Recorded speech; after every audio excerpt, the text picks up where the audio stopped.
Dear students, अभी तक हमने देखा कि समुच्चय क्या होता है, मीन उसकी परिभाषा और समुच्चय को कैसे दर्शाया जाता है। आज हम डिस्कस करेंगे कि समुच्चय और उसके अवयवों में क्या संबंध होता है और इसके साथ समुच्चय को कितने प्रकार से लिखा जा सकता है। तो सबसे पहले देखते हैं समुच्चय और उसके अवयवों में क्या संबंध होता है। माना कोई समुच्चय है ए, जिसके अवयव है ए, ई, आई, ओ, यू। मैंने आपको बताया था किसी भी समुच्चय को कैपिटल अल्फाबेट से लिखा जाता है, कैपिटल लेटर से लिखा जाता है ना। और उसके अवयव अगर अल्फाबेट्स हो तो वो स्मॉल लेटर्स होंगे। तो देखिए समुच्चय ए और इसके अवयवों में रिलेशन कैसे दर्शाएंगे आप। यदि ए समुच्चय ए का एक अवयव है, यदि ए समुच्चय ए का अवयव है तो हम उसे लिखेंगे a belongs to A, a belongs to A. इसे ऐसे लिखा जाएगा ए बिलोंग्स टू ए। ठीक है, ए अवयव जो है वो बिलोंग करता है समुच्चय ए को, अर्थात ए अवयव समुच्चय ए का एक अवयव है, अर्थात ए समुच्चय ए का एक अवयव है। अब एज एग्जांपल हम ये कहें कि पी या डी, क्या डी समुच्चय ए का अवयव है? यस, देखा कि इस समुच्चय ए में डी कोई भी अवयव नहीं है, अर्थात डी क्या राइट करेंगे? D does not belongs to A. ये साइन बिलोंग्स टू साइन को कट कर दिया, mean does not belongs to A, क्योंकि इसका मीन क्या है? D does not belongs to A, mean d समुच्चय ए का अवयव नहीं है। तो आपकी एक्सरसाइज जो है 1.1 उसका फर्स्ट क्वेश्चन हम सॉल्व कर चुके थे। नाउ क्वेश्चन नंबर 2 उसको देखते हैं, डिस्कस करते हैं। इन क्वेश्चन नंबर 2 में क्या दिया गया है? क्वेश्चन नंबर 2 में हमें एक समुच्चय दिया गया है ए, जिसमें अवयव है 1, 2, 3, 4, 5 एंड 6। 6 अवयव है, 6 एलिमेंट्स है। अवयवों को इंग्लिश में बोलते हैं एलिमेंट्स। क्लियर? अब नीचे बहुत से क्वेश्चन किए गए हैं। फर्स्ट क्वेश्चन 5a, ठीक है। सेकंड क्वेश्चन की 5, 8, 0। मीन आपसे पूछा गया है क्या इनके बीच में आप कौन सा साइन लगाओगे? बिलोंग्स टू साइन लगाओगे या does not belongs to sign लगाओगे? बिलोंग्स टू साइन लगाओगे या does not belongs to sign लगाओगे? ठीक है। 4 belongs to and does not belongs to, इन दोनों में से आप कौन सा साइन इनके बीच में लगाओगे? अगर 5 समुच्चय ए का एक अवयव है तो हम लगाएंगे 5 बिलोंग्स टू ए, नहीं तो लगाएंगे 5 डज नॉट बिलोंग्स टू ए। देखा कि 5 समुच्चय ए में एक अवयव है, अतः 5 बिलोंग्स टू ए। 8 क्या समुच्चय ए का एक अवयव है? देखा कि समुच्चय ए में 8 कोई भी अवयव नहीं है, अतः यहां लगाएंगे 8 डज नॉट बिलोंग्स टू ए। क्या 0 बिलोंग्स टू ए? नो, 0 समुच्चय ए का कोई अवयव नहीं है, 0 समुच्चय ए में अवयव नहीं है, 0 डज नॉट बिलोंग्स टू ए। 4 समुच्चय ए में एक अवयव है तो 4 बिलोंग्स टू ए। 2 समुच्चय ए में एक अवयव है तो 2 belongs to A.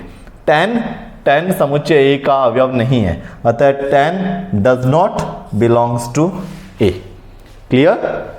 Belongs to sign कब लगाते हैं? बिलोंग्स टू साइन में क्या होता है? बिलोंग्स टू साइन हमेशा किसके बीच में लगता है? बिलोंग्स टू साइन लगाने के लिए बिलोंग्स टू साइन लगता है अवयव बिलोंग्स टू समुच्चय, अवयव बिलोंग्स टू समुच्चय। मीन एलिमेंट बिलोंग करेगा किसको? सेट को। Element belongs to set. ठीक है, belongs to sign left side में अवयव होना चाहिए और राइट साइड में क्या होना चाहिए, समुच्चय होना चाहिए। मीन एक अवयव बिलोंग करता है समुच्चय को। क्लियर? एक अवयव बिलोंग करता है किसको, समुच्चय को। बिलोंग्स टू साइन लगता है एक अवयव और एक समुच्चय के बीच में। अगर कोई अवयव किसी समुच्चय में है तो बिलोंग्स टू, वो अवयव उस समुच्चय में नहीं है तो does not belongs to. Clear? कि बिलोंग्स टू साइन और does not belongs to sign कैसे लगाते हैं और किन के मध्य लगता है। ठीक है, अवयव बिलोंग करता है समुच्चय को। ये टॉपिक साथ साथ वीडियो को पॉज करें और साथ साथ अपनी फेयर नोटबुक में राइट करते रहें। नाउ स्टूडेंट्स, अब हम डिस्कस करेंगे कि समुच्चय को कितने प्रकार से लिखा जा सकता है। एक समुच्चय को कितने प्रकार से लिखा जा सकता है। समुच्चय को लिखने के दो प्रकार होते हैं, दो प्रकार से लिखा जा सकता है। देखिए, एक तो होता है रोस्टर रूप। कौन सा फॉर्म? रोस्टर रूप, roster form, roster form, roster रूप। रोस्टर फॉर्म क्या होता है? जिसमें अवयव डायरेक्ट दर्शाए जाए। जैसे एक समुच्चय है जिसके अवयव है 1 2 3 4 5 6। ठीक है, ये रोस्टर रूप है। ठीक, इसी प्रकार एक अवयव, एक समुच्चय है बी जिसके अवयव हैं A B C D. Mean आपको डायरेक्ट समुच्चय के अवयव दिख रहे हैं इसमें कौन कौन से। सेकंड टाइप का, सेकंड फॉर्म होता है सेट बिल्डर फॉर्म। कौन सा होता है? सेट बिल्डर फॉर्म, यानी जिसे बोलते हैं हम समुच्चय निर्माण रूप। क्या बोलते हैं? समुच्चय निर्माण रूप, यानी एक नियम रूप भी कह सकते हैं आप। सेट बिल्डर फॉर्म यानी कि समुच्चय निर्माण रूप। ये समुच्चय निर्माण रूप क्या होता है? ये सेट बिल्डर फॉर्म क्या होता है? सेट बिल्डर फॉर्म में एक नियम होगा, डायरेक्ट अवयव नहीं दर्शाए जाएंगे, एक नियम दर्शाया जाएगा। जैसे ए एक समुच्चय है, ठीक है, इसको कैसे दर्शाया जाएगा? एक्स, एक्स एक पूर्णांक है, एक्स, और एक्स क्या है? एक पूर्णांक है, तथा एक्स जो है वो किसके मध्य है? -3 और 7 के मध्य है। एक्स किसके मध्य है? -3 और 7 के मध्य है। मीन एक्स बड़ा या बराबर है -3 से, लेकिन छोटा है किससे? 7 से। तो देखिए दोनों में डिफरेंस क्या है? यहां तो डायरेक्ट अवयव दिख रहे हैं 1 2 3 4 5 6, जबकि यहां तो इसने एक नियम सा दिखा दिया, डायरेक्ट ऐसे नियम शो कर दिया, इसमें अवयव नहीं बताए उसने। तो इसको बोलते हैं स्टूडेंट्स सेट बिल्डर फॉर्म या समुच्चय निर्माण रूप। इससे अवयव कैसे डिफाइन करें? ए, इसको ऐसे लिखा जाए ए के समुच्चय है, ए समुच्चय जो है उसके अवयव है एक्स, उसके सभी अवयव एक्स हैं। एक्स क्या है? देन आगे एक्स को डिफाइन करें। एक्स एक पूर्णांक है। अच्छा, पूर्णांक तो सभी होते हैं, सभी माइनस प्लस विद 0। कौन से पूर्णांक? उसने कहा एक्स बड़ा या बराबर है -3 के, लेकिन छोटा है 7 से। हाँ, यहां हमें क्लियर हो गया कि ए समुच्चय में अवयव कौन से हैं। यहां क्लियर हो गया कि ए समुच्चय के अवयव कौन से। -3, एक्स बराबर है, बड़ा है, बराबर भी है -3 के, तो -3 से बड़े क्या हो गए? -2, -1, 0, 1 2 3 4 5 6, ये अवयव। x छोटा है 7 से, लेकिन 7 के बराबर नहीं है। ये कौन सा रूप हो गया? हमने इस नियम को अच्छी तरह से देखा और फिर देखा कि इसमें ये जो अवयव x है ये है क्या। ठीक है, हमने देखा कि ये एक पूर्णांक है। चलो, पूर्णांक तो बहुत होते हैं, ठीक है। आगे और स्टडी किया, आगे देखा कि x बड़ा है और बराबर है -3 के, x -3 के बराबर भी है, और लेकिन छोटा है 7 से।